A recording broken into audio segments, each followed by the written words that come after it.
On my kicker tonight, I invite you to a little discussion about tribalism in Kenya.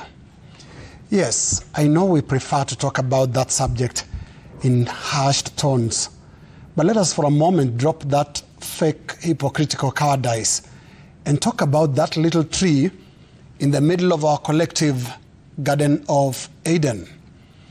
After all, we not only eat the fruits of that tree of tribalism, but indeed some have audaciously turned up with electric blenders to turn the forbidden fruit into some very tasty juice. And yes, how about sipping it right away under the same tree? So fellow Kenyans, tuache kujifanya for a moment. Let us talk about tribe.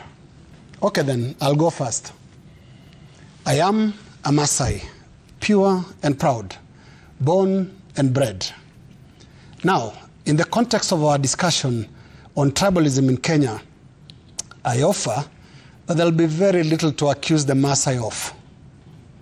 In Kenya's politics of tribal numbers, the Maasai are few and, quite frankly, often don't even give a strand of an oxtail on how the heck the contests of political numbers go.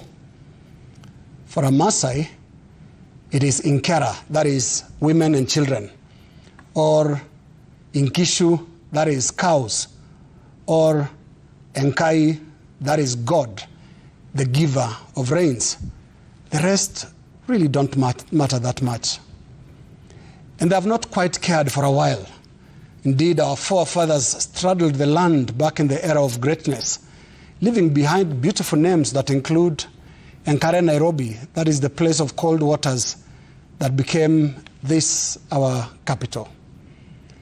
Then they went around, even signed two really bad non-reciprocal agreements with the British colonialists in 1904 and 1911. And that is how I ended up being born in Transmara, Narok County, and not Uasin Gishu County, the original home of my Uasin Gishu clan and my family. End of my story. What is yours? And by the way, what's your tribe? Now, early this week, a judgment from the High Court spoke in plain terms about tribes. It spoke about the Kikuyu tribe, and it spoke about the Kalenjin tribe. The context being the recruitment of some 1,406 Kenya Revenue Authority assistants. The judge, William Musyoka, found that out of the 1,406 KRA revenue assistants recruited, a whopping 785 came from two communities, that is the Kalenjin and the Kikuyu.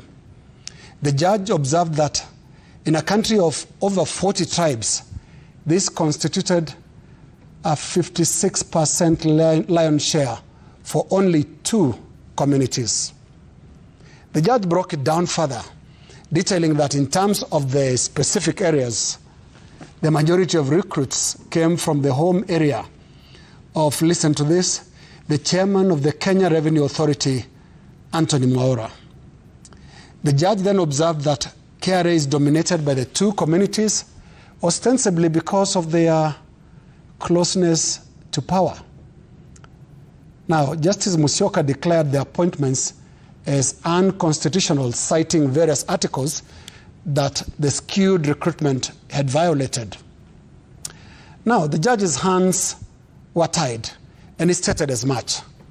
He could not nullify the recruitment. His was to assess the process, and he found it flawed, and so stands indicted.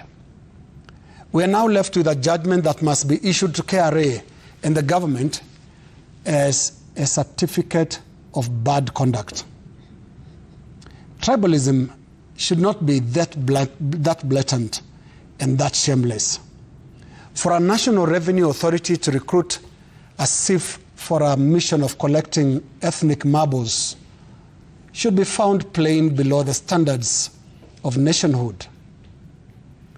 Yet, fellow Kenyans, as we agreed earlier, tusijifanye, let us talk tribe. Let us not pretend.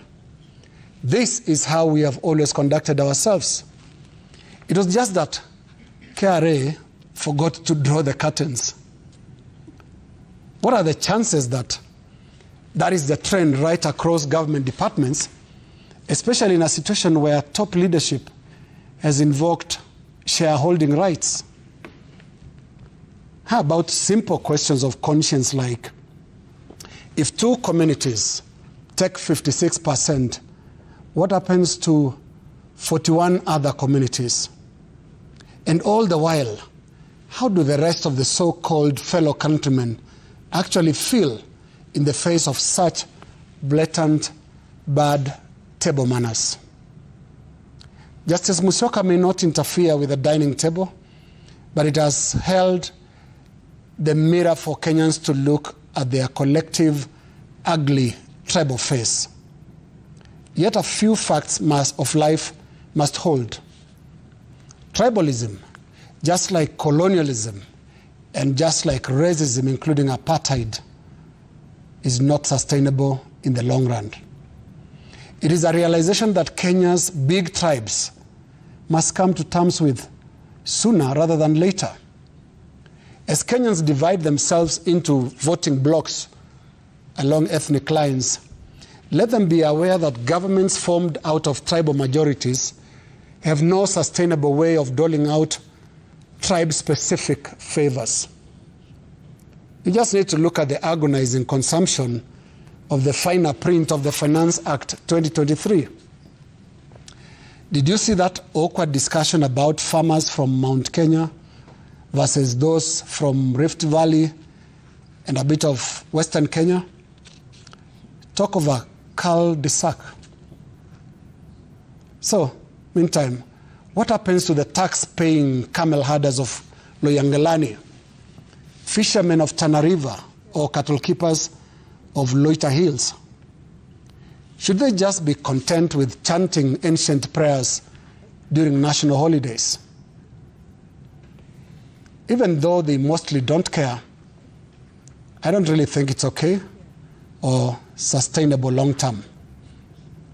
And to paraphrase Guinea-Bissau freedom struggle hero Amilcar Cabral, nationhood can only be born out of the death of tribalism. That is my kicker.